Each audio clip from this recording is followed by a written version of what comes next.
It's that time of year again. Time for Washington to clear out for summer vacation. Congress is going to spend the month of August on its annual recess, and President Obama is expected to spend a few of the same weeks in Martha's Vineyard, which kind of leads us to ask the question, shouldn't someone be working on the situations involving Israel and Gaza, or Russia and Ukraine, or even the immigration crisis along the U.S.-Mexican border? There's a lot of stuff going on. Well, let's ask one of those members of Congress, Democrat Adam Schiff of California, a senior member of the House Intelligence Committee. And Congressman, so great to see you. I think people, look, everybody wants a vacation, but with so much going wrong and with so much possibility of things that have to get done, should somebody like in Congress or the president even stay behind? Well, I agree with you, particularly when there are several domestic issues where Congress really could make a difference, like the crisis over the unaccompanied minors. We shouldn't recess while there's important work to be done. I think that's a big mistake. But the legislative leadership, the Speaker, has decided to send us into recess. Though I have to say, for most of us, it's not much of a vacation. It simply means we're working in our district. But your point is very well taken, and I don't think we should be in recess. Congressman, there is so much going on right now in Ukraine, obviously, in the Middle East. Should the president be pushing harder? And what is it like to be in Washington right now, where most of America looks at it and nothing gets done? There's not even a conversation going on in Washington when all these very important issues are pushing internationally. Well, there's certainly a great deal of frustration and anxiety about what's going on around the world. I mean, every day there seems to be a new conflagration, most recently with the tragic downing of that Malaysian plane in Ukraine. But we just had to evacuate our embassy in Libya and the mounting death toll in Gaza. But I think the administration has been very proactive in dealing with these crises. Secretary Kerry was early dispatched to try to work on this. We have been very engaged in the crisis in Ukraine, leading the way on sanctions.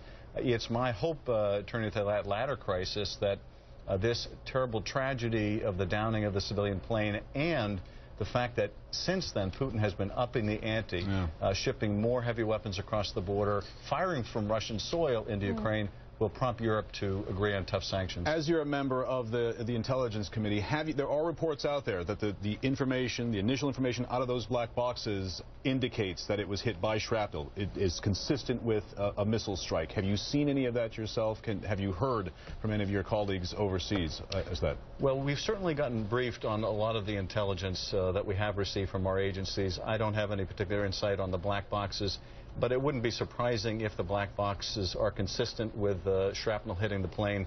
The footage we've already seen of the wreckage of the plane is consistent with that. And of course, our intelligence, our satellite imagery shows the detonation of a surface-to-air missile. It shows the explosion in the sky, very consistent with that SA system. So there's really no question, I think, about what took place. And I think there's no question about Russian complicity. We may not know for some time or at all whether the Russians pushed the trigger themselves, but we knew they supplied the equipment and they've been increasing the agitation in Ukraine. They bear a heavy responsibility here. The former CIA director and Secretary of Defense Robert Gates said that it appears that America seems to be disengaging from world politics.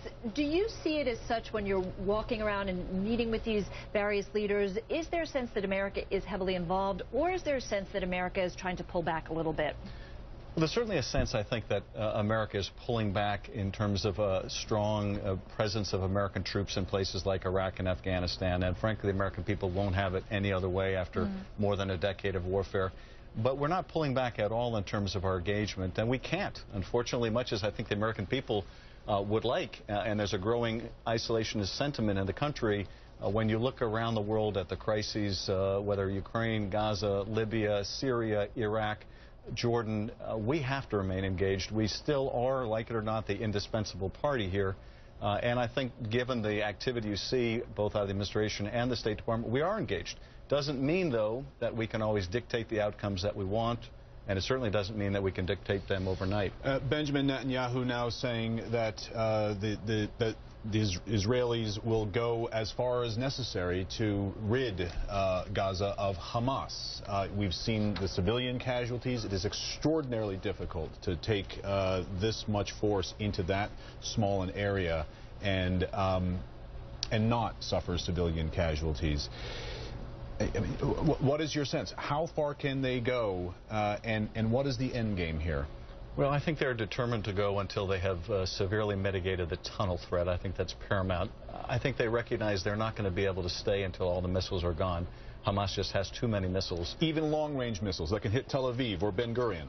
They're too easy to hide. They would really have to reoccupy Gaza, I think, to absolutely remove that threat. But they can remove the tunnel threat for a time, destroy the tunnels that are there now. But you're right, Gaza is a small, concentrated space.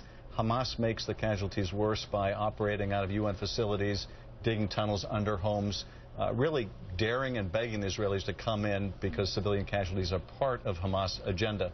It's part of how they manipulate world opinion. Are you ready to ask Israel to cease for a while, to try to come to some sort of political resolution? I think what Secretary Kerry is doing is the right thing, which is trying to find out what Israel needs in terms of its security, what is within the realm of doable to bring this violence to an end. At the end of the day, though, Israel's going to do what they needed to protect their people. We would do exactly the same thing. Congressman Adam Schiff, thank you very, very much for being with us. You bet.